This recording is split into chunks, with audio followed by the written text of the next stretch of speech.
Good morning, everyone. Like Russ said, I'm Quinn Charling. I'm the FieldNET sales rep for the Midwest.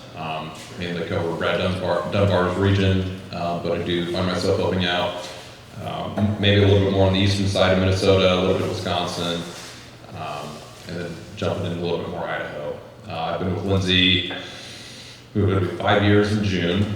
Before that, I worked at a Central Valley Ag. It's a co-op, northeast Nebraska. Grew up on a family farm. We've had irrigation our entire lives, so it feels like a natural fit to do technology. So I'm here to just talk about FieldNET, what it is. I'm going to try to be brief, just so we can get to lunch a little bit quicker. I'm going to go through our irrigation scheduling software called FieldNET Advisor, and then I'm just going to briefly touch on, we came out with an additional product called Water Trend. So we'll touch on this towards the end. So for those of you who are unaware of what FieldNET is, for simplicity's sake, it's just managing and controlling your pivots from your phone. So we have the ability to monitor and control those machines that are out there. So if you want to change the direction of that machine, turn that well on or off, turn a fertigation pump on or off, you have the ability to do that from our mobile app or our website. As you can see there, that's what our website looks like. You have the ability to look at it from a map view or an equipment view, and you can see, what exactly is going on out in the field. FieldNET also has smart irrigation recommendations, so this ties into FieldNET Advisor, which I've talked about, and Water Trend. VRI, I had a couple slides on VRI. I cut it out. It doesn't apply to a whole lot of places, but since it was brought up with cost share, I'll try to explain it the best I can. We do have a individual nozzle control product out there. So in terms of zones, we can even go possibly even a little bit further than zones to essentially what a diameter of an individual nozzle. And the reason why I have it in my presentation is in the past, you've had to go out and actually plug in a USB stick to upload a plan. It is now integrated into FieldNET. So if you wanted to, you could upload plans through FieldNET. You could hit our apply button and it will get sent to that panel, and you can run that plan, essentially from the comfort of your home, and you're not going out bouncing around to all those different VRI panels. It's pretty slick. In terms of the nozzle control and how it's integrated with technology, I believe we might be the only ones out there. Valley might have something along this line, but this is a product that we are very proud of, and we're very confident in how well it works. Water and chemical usage reports. We have the ability to essentially track what that machine did all year long. So if you wanted to see where that machine ran, how much was put on, how long it ran, or even how long that accessory or that chemigation pump ran, we have the ability to pull those reports from FieldNET. This is nice if you are in some sort of cost share, especially down in our neck of the woods. They want to be able to see what exactly was applied, whether it be through our sectional VRI or full VRI, and we can just hand this over to the appropriate party. Pumps and accessories. Like I said, if you have one of our main panels here, you have the ability to turn on your well on or off, or a chemigation pump on or off. And I'm going to briefly touch on a product line that, I guess we'll call it reintroduced this year, which is essentially a remote on-off switch. So if you have a remote well that's out really far away, or like Russ and I were talking about, a tile pump, we have the ability to turn those things on or off remotely. Something to think about. End guns. Once again, this is on a windy day down in our neck of the woods. It's really nice to have this. We have the ability to adjust our end guns on the fly, essentially.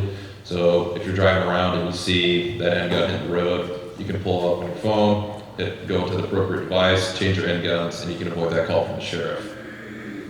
Chemigation equipment, kind of hammered this. We have the ability to turn chem pumps on or off. But essentially, we have the ability to control from the well all the way out to the end gun on the machine. With that, we also give you a peace of mind as well. So we have an alert system built into FieldNET.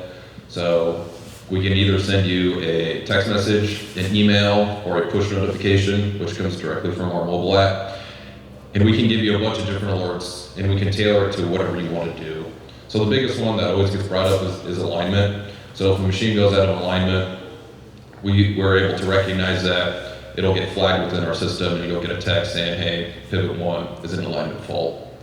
Pressure is another one, especially in dry years, where we have the ability to set different parameters on different machines using our pressure transducers. So if you want the machine to essentially send you an alert if it drops below a certain PSI, we have the ability to do that.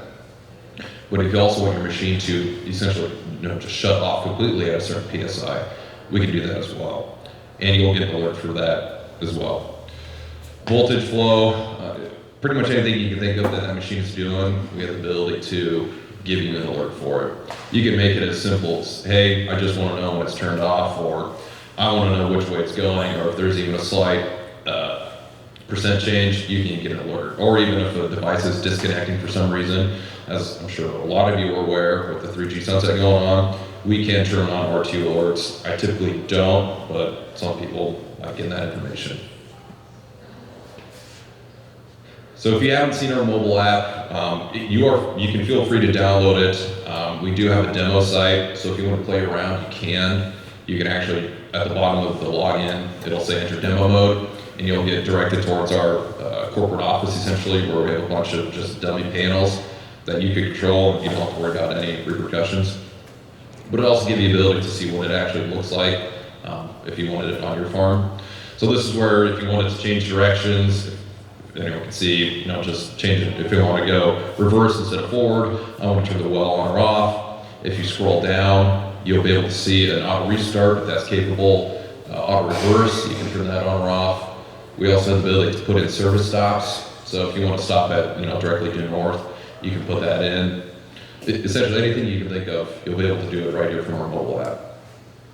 You'll be able to see GPS position of your device if it is GPS ready. And you can also change the different plans you are running. So I'll briefly touch on Advisor, or as Brad had mentioned, if you had some different plan, you have the ability to change it from here. So you just click on this menu mode, and in the drop down, it'll give you all the different plans that you have for that device. So if you have a sectional plan for, on the east side I got corn, on the west side I got beans, and you want to run some different plan, that's where you have the ability to select that plan from. We also give you a map view from our mobile app, which is just nice if you got a handful of devices, you want to just wake up in the morning, make sure everything's doing what it's supposed to be doing. You can do this from here. You'll be able to see essentially what the real-time status is based off our color coding. So I'll just briefly go through it quick. If you can't see, I'll just say the colors, which is more pertinent.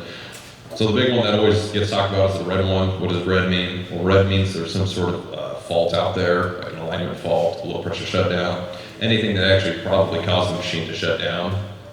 If your pivot looks blue on the screen, that means it is moving with water. If it is green, that means it's moving without water, or we're not sensing water. Gray means the machine is just sitting idle. And then we also have an orange, which will let you know that the machine is moving with water and the chemigation pump is on. And if you wanted to, if the storm is coming through, there's a function where you can select multiple devices at once, and you can it'll prompt a shutdown, and you'll be able to turn off, if you got 10 machines that are running and it's an inch rain coming, you can just do that with one click instead of going to each one, sending a stop command. So it just saves you a little bit of time. So if I kind of hammer on this endgun thing, this is where with an individual device, you have the ability to go in and adjust it on the fly. So if you wanted to, you could adjust, based off of the actual degree. So if you want it instead of a 29.6, you want it at 31, you can manually type it in. If you want to just nudge it a little bit, just because it's barely clipping the road, you can hit these plus or minus buttons on here, and that's gonna just move it essentially a 1/10 of a degree. Or if you really want to just move everything completely, you have the ability to just grab that zone and pull around the entire area if you want. It's not as common, but some guys do use it.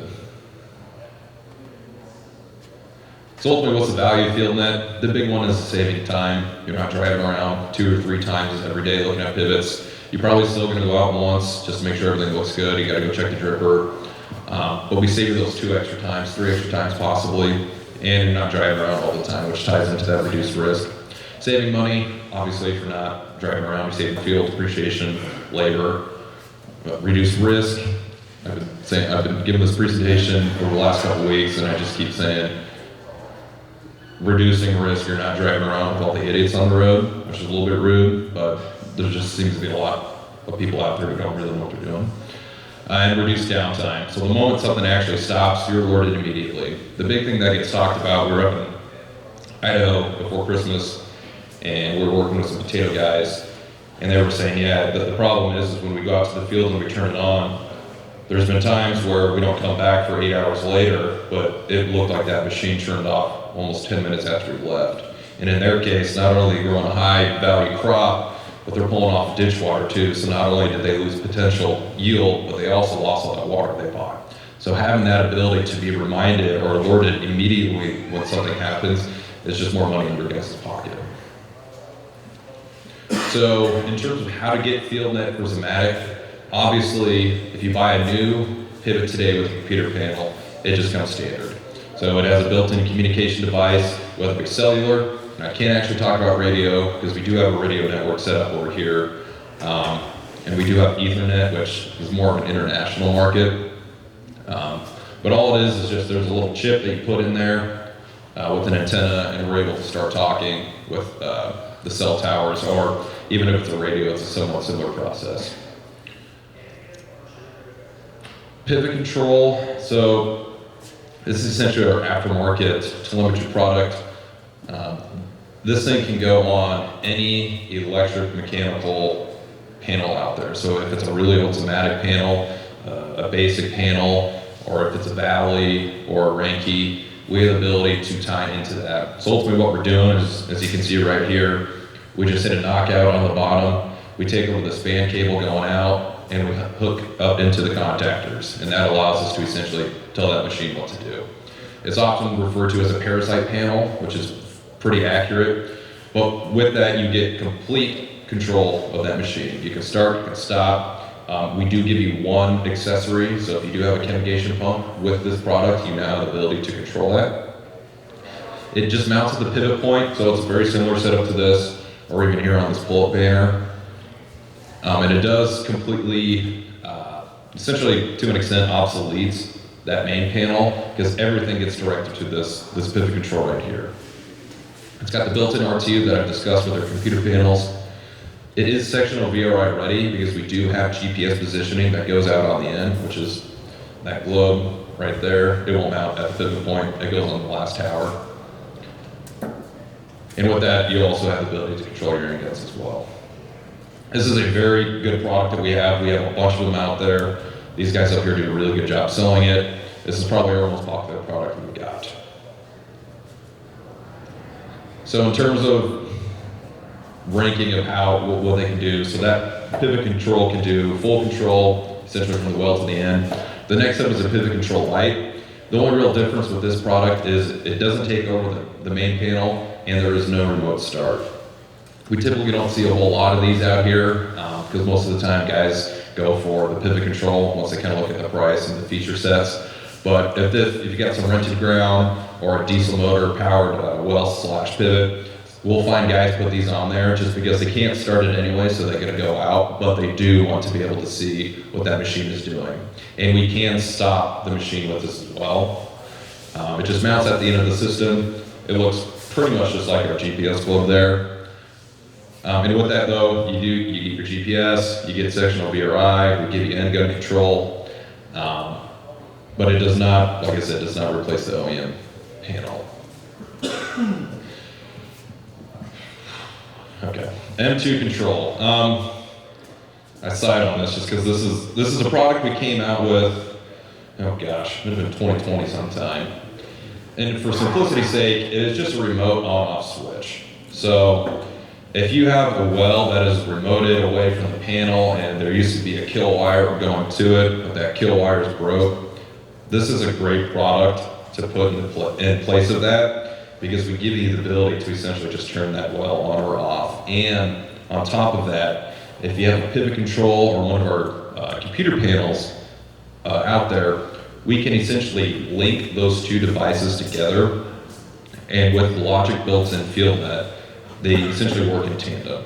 So if within the logic you say, hey, if this pivot stops for whatever reason, I want the well to turn off as well, that can be built in. We can have, I believe, up to 10 of these tied up into one pivot. So if we have multiple wells feeding into one pivot, we can have all of them linked together and essentially have them turn off all together. Probably not very common up here, but down in Texas, where they're trying to tie together 8 or so wells just to feed one pivot, this is a huge opportunity for those guys to save not only burying all that wire, but it also, within FieldNET, it reduces the subscription as well once it's tied like that. There's a lot of potential other applications for this device beyond wells. Russ and I were talking about is tile pumps. So if you want that tile pump to turn on or off, we have the ability to send that command and you can turn on essentially whatever you want to. And if it's not a completely open discharge, if there's a little pressure, we can hook up a pressure transducer to that so you're able to see what the pressure is, or if for some reason there's a flow meter on there, which there might be, I don't know, we can tie that in as well. This thing has just seen a lot of hiccups in terms of, well, it got ran through COVID. So a lot of component issues, getting those components, working on it. This is something we've been begging for, and hopefully we're coming out the end, but there's still a couple things we need to get worked out. Mostly that's in terms of just getting the components in. The last product I'll touch on is Pivot Watch. This is just a monitor-only device. This thing tells you where the machine is at in the field. With the optional pressure transducer, it'll tell you the PSI, and using GPS positioning, we can tell you which way it's going. It's super low cost. With the transducer, I believe our list price is around $4.99. You can do it yourself if you want to. It comes in this little box, and it tells you how to set everything up through FieldNET. Any questions on anything, how to get FieldNET, or any of the product lines? Is your M2 control have a subscription price on that? Yes, so it starts off at the same as a pivot control light, so it'd be $180, but that's before if there's an auto renew or volume discount. So, and then if it is tied to a machine, I believe it knocks it down to $100 a device. So if you have multiple wells feeding the machine, it makes sense to throw that on there just because we're saving you an additional $50. How about like on tile pumps, like you're talking to using that? That run just on through your main app then? Yeah, so it's essentially when you pull it up, we have two relays we can control, and essentially one will be tied, and it'll have a name saying if you want tile pump, and you can either it'll say on or off. So if you want it on, you click on, you hit apply, it sends it. So it's pretty straightforward. And you guys have a couple now. I don't know if you want to comment on anything, but. Can you put a flow meter on that through that? You can tie a flow meter to it, yes. Yes, so the M2 control, we do have a few of them on tile pumps in the area. Still working on getting all the bugs worked out, okay? But it does allow you, if it's in a remote area, so you can shut it off when you want to. You don't have to get out there, or you can turn it on like in the spring if it's way too nasty to get out there any other way. We can tie 2 inputs into it, so like a flow meter or transducer, or what's called a discrete sensor. So it's basically just recognizing whether it's on or off. Okay, so there are ways of telling whether it's working or not. The biggest problem we have is supply. That's the biggest problem right now. It's just, but like I said, we do have a few out there. They are working.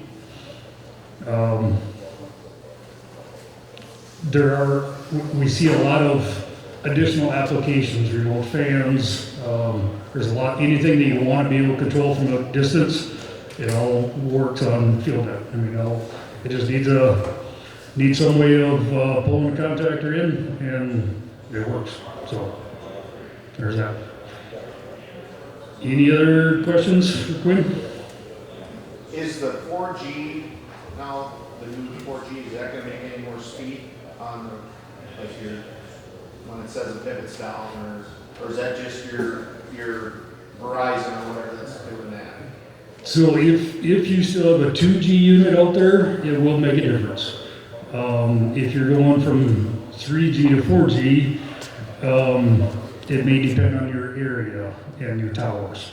There are some we've seen make a big difference when we go to the 4G, some we don't notice any difference at all. Because once in a while there seems like there's quite a bit of lapse between when you And- send out what you want it to do, and then you get a reply back that it's running or at what pressure and whatnot. And some of that, if you're seeing that recurring a lot, we may just need to get with FieldNET. And there's a lot of things they can do on the back end to the timeout. There's a lot of technical things that they can do to adjust on the cell side of things. If it's a signal strength issue, we're limited on what we can do there. We're talking to Russ the other day on that VRI stuff. Do you guys have the ability, or do you guys have much knowledge of taking like Veristart information? What was that one more time? Veristart information? So like Veris mapping? Yes. Yeah. So, and I'll touch on it here at Advisor too, but we have the ability to upload soil maps. So if you have EC mapping done, we can upload that into FieldNET. It has to be in the polygon form though, and there has to be associated available water capacities with it. We can't do anything with the point data. So Veris or whoever you're using has to actually go through, and I don't want to say manipulate, but they need to make sense of what all those dots mean, and then be able to draw boundaries and then associate water capacities with it. So yes, we can. And then if you wanted to, you could throw a VRI machine on there, and you'd be able to water every single one of those zones individually, essentially. So if you got two zones that are, let's say a couple feet apart, those two different zones could essentially be getting different application amounts. So whether you're going, I got in-law ground down on the Missouri River bottom, where it goes from heavy muck all the way to blow sand, and something like that where it would be beneficial. So we do have that ability. So do you find that people are watering this more in those areas, or they're watering those spots, the later spots more often? How do you see it? It depends. It's however they want to manage it. I mean, technically they'd be watering the sandier spots more often with less applications, and then watering less often with higher applications on the heavier ground. But it's I don't know, Brad, again, get our feedback, but it really depends. A lot of it depends on the time of year, right? So if you start out in the spring, you're at field capacity, you're obviously not going to put very much on that heavy ground. You're going to be putting a little bit more on that sandy ground at the beginning of the season.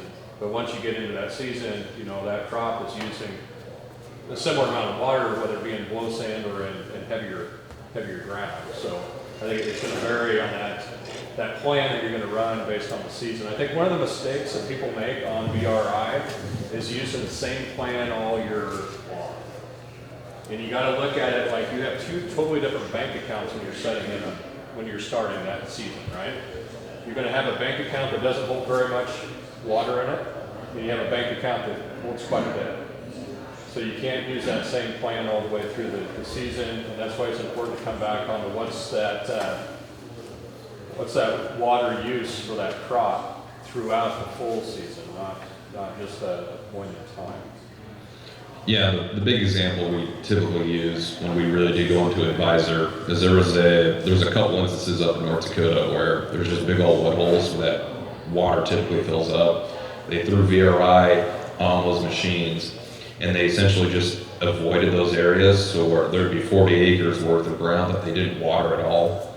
They transferred the water rights from those 40 acres over to another farm, put a pivot on it, and then they were able to actually harvest all the way through those wet holes. So an area that, 40 acres that would just get zeros on the yield monitor, we're starting to actually see, 150, 200 bushels, and on top of that, you're able to pick up more irrigated ground.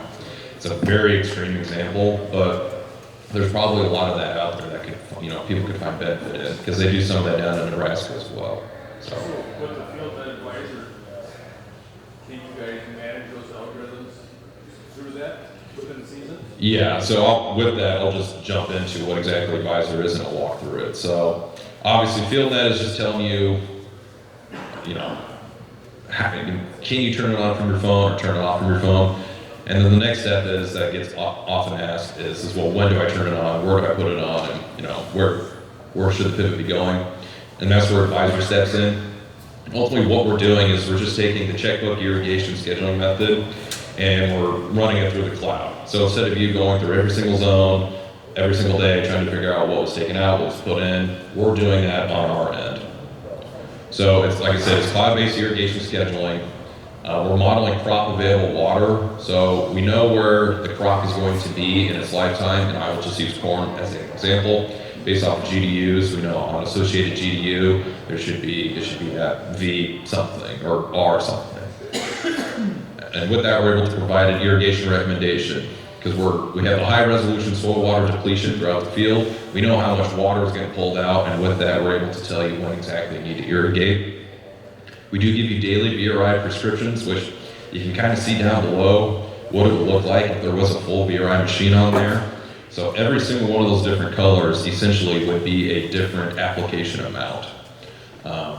If you just have like a pivot control or one of our computer panels with GPS on it, we can just give you by degree, and that just comes standard. If you want to, actual individual soil application amounts, that's where you'd have to go with the full VRI. Field-specific weather data. So we have partnerships with a couple different companies, and what we're doing is we're just using the weather stations.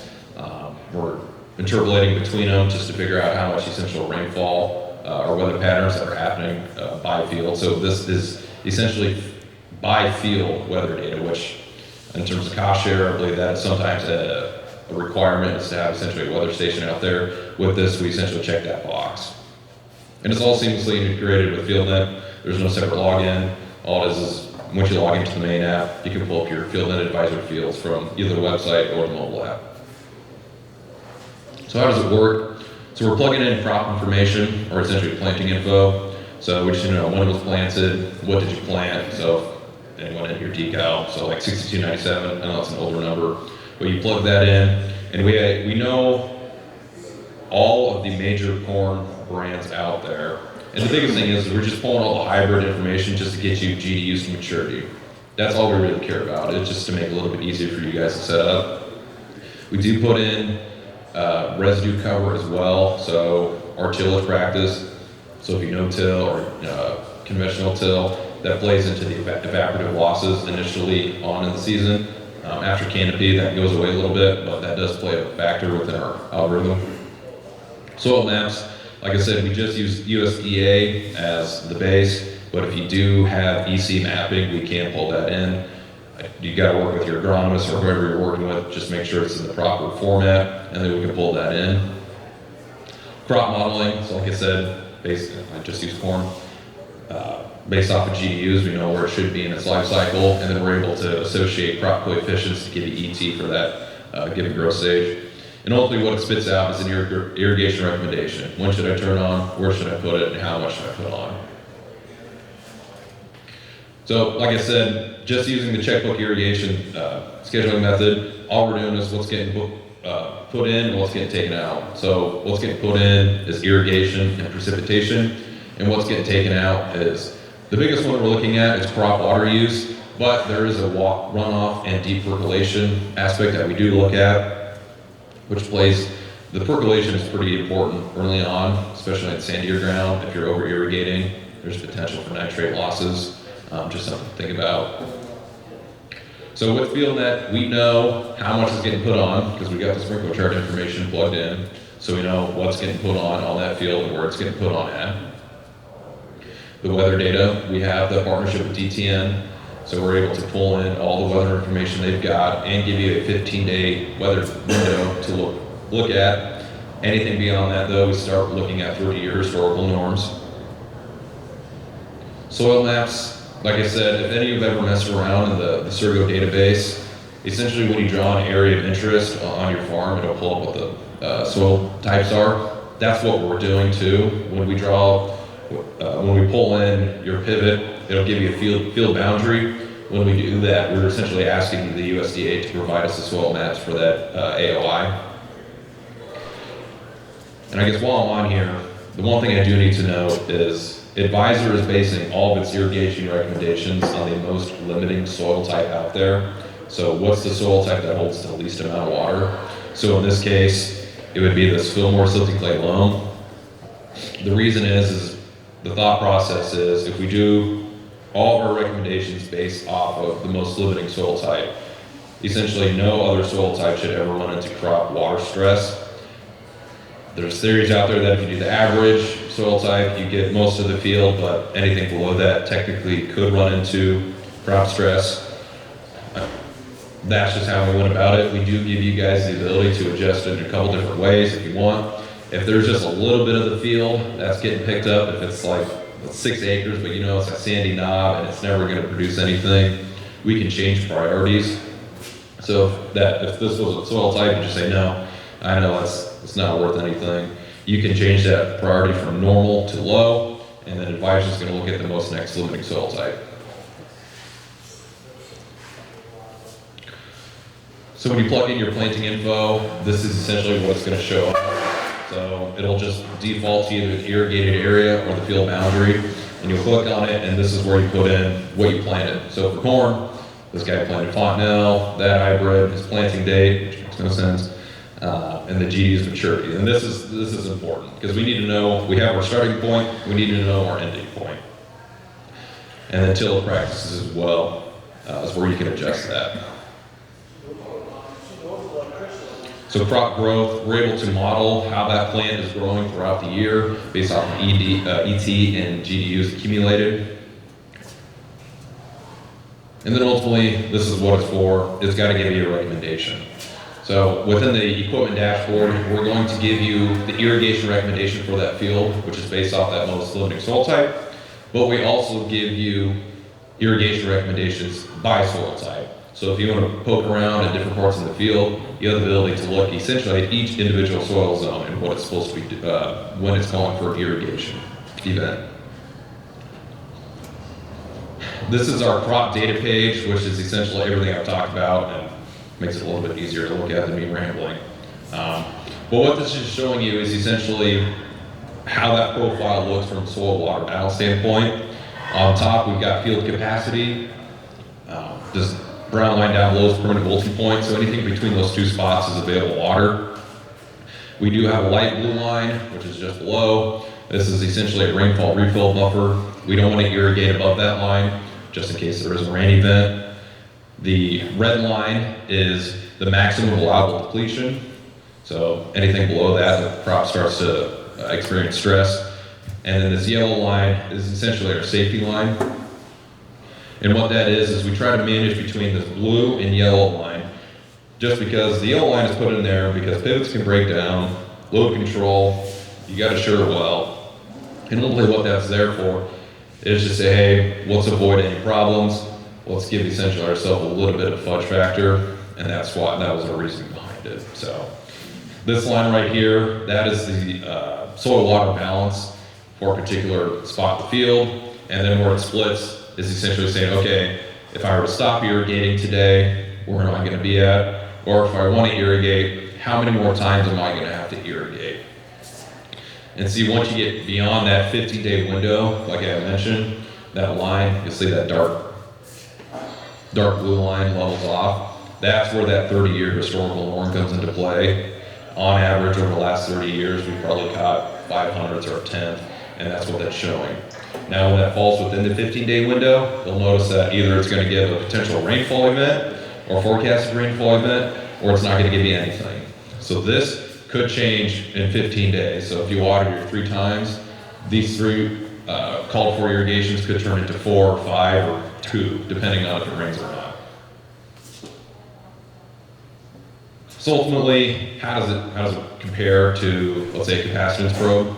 We did trials back in 2016, and I reference this in the next slide too. But what we're showing here is between FieldNET, Advisor, and the capacitance probe, they were essentially reading the same water holding capacity throughout the entire year, even when crop stress was starting to occur because you drop below a certain point. And obviously, if it compares well, does it actually return me anything? So on that same farm, we took our irrigated acres a little bit off, but we averaged it out. We saw an increase in yield of 7 bushels, but we're able to do that with 2.5 inches less water. Now, that 2.5 inches could have been early on, and that ties back into that nitrates possibly can get flushed out. Those first 2.5 inches of water that were applied. But with that, that's 9.25 million gallons of water saved, and that turned out to be about $35 an acre in that farmer's pocket. So pretty substantial stuff. That's pretty extreme. We've done other trials where there was similar yields, but we have roughly about 5 inches less water pumped, which depending where you're at, 5 inches in central Nebraska might not be much, but 5 inches in western Nebraska turned out to almost be $50 an acre. So I'll briefly touch on water trend. Ultimately what this is if you were to take the soil water balance out of Advisor, that's water trend. What this is giving you is essentially just a 7-day forecasting window of ET. So you plug in your planting date, GDU's maturity, and whatever tillage practice you've got. But what it's doing is just giving you, okay, based off of weather conditions, what's my ET going to be for this entire week? So it'll give you, okay, your ET is going to be 1 inch, that's what's getting pulled out. There's going to be forecasted 1/2 inch of rain, so essentially you're minus 1/2 inch of water in that profile. So we call it FieldNET Advisor Lite, but this is free with any FieldNET subscription you've got. So if you have a pivot control and you want to try this, you can set it up today and it's no extra cost. With that, moving along. Any questions? Well, Quinn, using that systems, there's a couple of interesting things that, old man talking, you discovered through this, when you get down to a 55% depletion level, you never knew this for many, many years, the availability of water for that plant to move it drops drastically. It doesn't go to zero, but it drops drastically. So you're not looking at it, when you're using just a test method by hand, it's deceiving because when we're using this program, you realize it was ringing a bell way earlier than you would have thought because we were getting down at that 55% saturation level, which was really a warning, danger, danger, danger. And then watching that mapping due to the fact that I haven't shut off for 2 weeks straight because it's hot in July and we're losing ground every day. So it helped you to really keep focused on really what is actually happening out there. Because I'm pumping 1,000 gallons a minute, this should be adequate, I should be able to get this done. Not necessarily. Yeah, especially when corn's going through, it's supposed to be going through 3/10, but on a hot windy day, you're up to 4/10, and we've been in places in southwest Kansas where it's 1/2 inch a day. So that's almost impossible. It was a huge help to get perspective back on that water.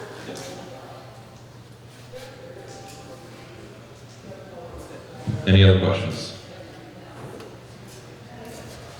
All right, thank you guys. Thanks, Quinn.